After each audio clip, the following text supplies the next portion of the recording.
नमस्कार, सभी पेंशन धारकों का एक बार फिर से स्वागत है। दोस्तों, ये वक्त पेंशन धारकों की बहुत बड़ी और महत्वपूर्ण खबरें लेकर आया है। जी हां दोस्तों, ब्रेकिंग न्यूज़ निकलकर सामने आ गए हैं। पेंशन धारकों के लिए अब हर महीने मिलेंगे 7,500 रुपये। जी हां दोस्तों, स्टाफ भवन निधि संगठन की ओर से पेंशन को लेकर बड़ा अपडेट आया है। 36 महीने के नियमों में राहत और अब हर महीने 7,500 रुपये की पेंशन। जी हां दोस्तों, स्टाफ फ्यूचर फंड ऑर्गेनाइजेशन यानी कि ईपीएफओ के पेंशन स्कीम को लेकर बहुत बड़ा अपडेट आया है, जिसमें 7,500 पेंशन को लेकर बड़ा अपडेट निकलकर सामने आ चुका है। तो इसके बारे में दोस्तों आज इस वीडियो के अंदर बात करेंगे और इसी के साथ यहाँ बात करने वाले हैं अगली बड़ी खबर के बारे में। तो ईपीएस 95 पेंशन योजना को लेकर वर्ष 2026 का सबसे बड़ा अपडेट निकलकर सामने आ गया है। न्यायालय के सर्वोच्च निर्णय और पेंशन लाभ की पूरी जानकारी निकलकर सामने आती है। ईपीएस 95 पेंशन को लेकर ताज़ा और बड़ा अपडेट निकलकर सामने आया है। तो इस अपडेट के बारे में भी दोस्तों आज इस वीडियो के अंदर बात करेंगे। इसलिए हम सभी पेंशन धारकों से निवेदन करते हैं कि दोस्तों आज की इस वीडियो को आप शुरू से शुरू करें, लास्ट तक और पूरा तक ज़रूर देखें। और इसी तरह हमारे चैनल पर नए हैं तो चैनल को सब्सक्राइब करें और वीडियो को लाइक ज़रूर करें। तो बिना किसी देरी के सबसे पहला बड़ा अपडेट जारी किया गया है। जानिए आखिर दोस्तों ईपीएस 95 पेंशन योजना को लेकर कौन सा अपडेट आया है, सुप्रीम कोर्ट का कौन सा फैसला निकला है और पेंशन की पूरी जानकारी किस तरीके से है। ईपीएस 95 पेंशन को लेकर वर्ष 2026 का जो नवीनतम अपडेट आया है उसमें न्यूनतम पेंशन की घोषणा की गई है, जिसमें बात की गई है इसके अंदर इसकी मंजूरी भी मिल है और ईपीएस 95 लाख पेंशन भोगियों को 7,500 रुपये मोदी सरकार का बड़ा कोटा बताया जा रहा है, जिसमें 28 राज्यों में स्टॉक एक्सचेंज एरियर को किस तरह से लागू किया जाएगा और देश के 75 लाख पेंशन भोगियों को यहाँ जो बड़ा दायरा किस तरह से मिलता है, इसके बारे में विस्तार से जानकारी जानते हैं। ईपीएस 95 पेंशन धारकों के लिए वर्ष 2026 की शुरुआत एक ऐतिहासिक मोड़ लेकर आई है। लंबे समय से चली आ रही कानूनी लड़ाई और पेंशन भोगियों की पेंशन के बाद सर्वोच्च न्यायालय के नवीनतम दिशा निर्देश और कर्मचारी भविष्य निधि संगठन ने कहा है कि ईपीएफओ की तत्परता ने पेंशन में न्यूनतम वृद्धि की समानता को जन्म दिया है। ये विकास न केवल एक वर्ष के वृद्धों का वित्तीय भविष्य सुरक्षित करने के लिए करेगा, बल्कि उनकी सामाजिक सम्मान को भी नई ऊंचाइयां प्रदान करेगा। कोर्ट ने स्पष्ट किया है कि पेंशन कोई अनुग्रह राशि नहीं है, बल्कि कर्मचारियों की वर्षों की निष्ठापूर्ण सेवा का प्रतिफल है। जी हां दोस्तों, सुप्रीम कोर्ट का रुख और पेंशन में समानता के अधिकार को लेकर अगर बात की जाए तो माननीय सुप्रीम कोर्ट ने अपने हालिया टिप्पणियों में पेंशन धारकों के बीच किसी भी प्रकार का भेदभाव को समाप्त करने पर जोर दे दिया है। कोर्ट का मानना है कि सेवानिवृत्ति की तारीख जैसे कि 2004, 2014 या उसके पहले या बाद के आधार पर लाभों का निर्धारण करना न्याय संगत कतई नहीं होने वाला है। सभी पात्र पेंशन भोगियों को सम्मान नियमों के तहत न्याय मिलना चाहिए। इस निर्णय के बाद कर्मचारी भविष्य निधि संगठन पर यह जिम्मेदारी बढ़ गई है कि वो एक ऐसी पारदर्शी प्रणाली विकसित करे जिससे सभी वर्गों को उनकी सेवा अवधि और योगदान के अनुरूप उचित पेंशन लाभ जो है वो प्रदान हो सके। पेंशनर्स में होने वाली वृद्धि को मुख्य रूप से 4 विभिन्न श्रेणियों के अंदर विभाजित किया जाता है, जिसमें पहली श्रेणी में वे कर्मचारी आते हैं जिनकी सेवा अवधि 10 वर्ष या उससे कम है। उनकी पेंशन को 15,000 रुपये की बेसिक सैलरी लिमिट के आधार पर यहाँ पर जो है सुधारा जाता है।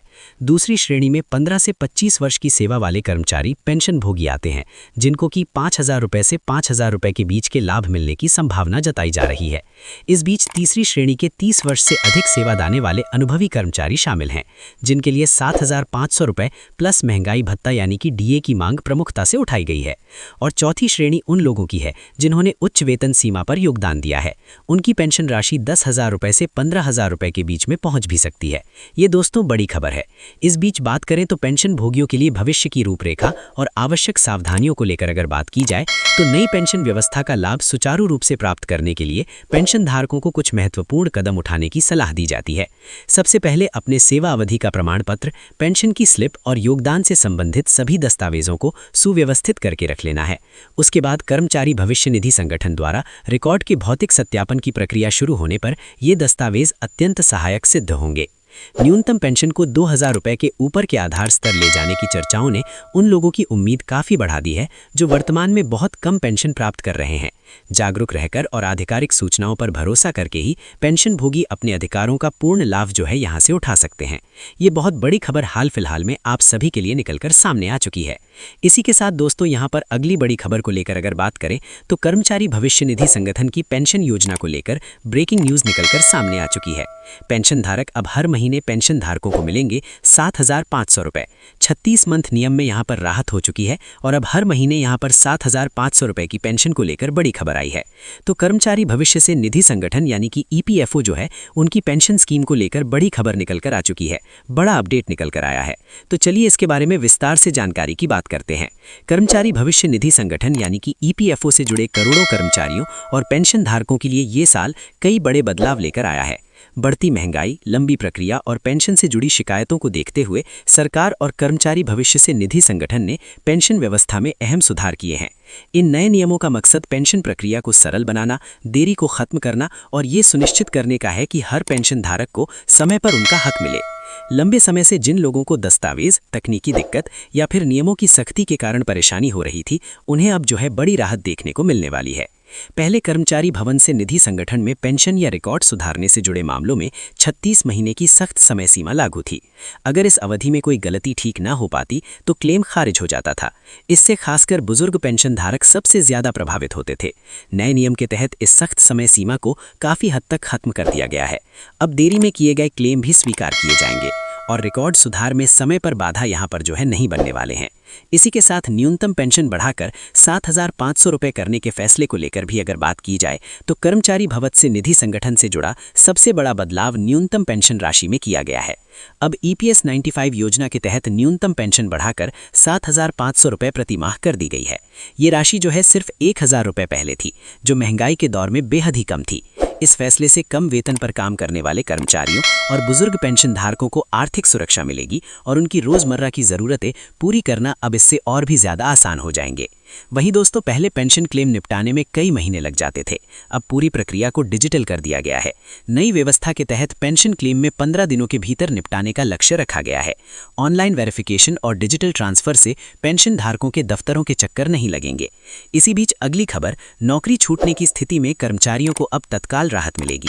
नए नियम के अनुसार आंचल पर कर्मचारी अपने ई पैकेट में जमा राशि का 75% होने पर तुरंत हटाया जा सकता है। शेष राशि अब 1 वर्ष बाद जारी हो सकती है। इससे आर्थिक संकट के समय कर्मचारियों को बड़ा सहारा मिलने वाला है। इसी के साथ पेंशन भुगतान में देरी की समस्या को खत्म करने के लिए केंद्रीय पेंशन भुगतान योजना लागू की गई है। अब बैंक शाखा या तकनीकी प्रमुख से पेंशन की कोई समस्या कम नहीं होगी और निश्चित रूप से भुगतान यहां पर हम सभी को होता रहेगा। इसी के साथ ईपीएफओ ने यह स्पष्ट कर दिया है कि इन सभी सुविधाओं का लाभ पाने के लिए केवाईसी अपडेट अनिवार्य है। आधार, बैंक खाता और अन्य विवरण सही नहीं होने पर पेंशन में देरी सभी के लिए हो सकती है। कुल मिलाकर दोस्तों बात की जाए तो ईपीएफओ के नए नियमों से पेंशन व्यवस्था को अधिकतम सुदर्शन, पेंशन और पेंशन धारकों के हितैषी बनाया गया है। बढ़ी हुई पेंशन और आसान प्रक्रिया से लाखों लोगों को सीधे तौर पर यहां फायदा देखने को मिलेगा। ये बहुत बड़ी खबर हाल फिलहाल में आप सभी के लिए निकलकर सामने आई है।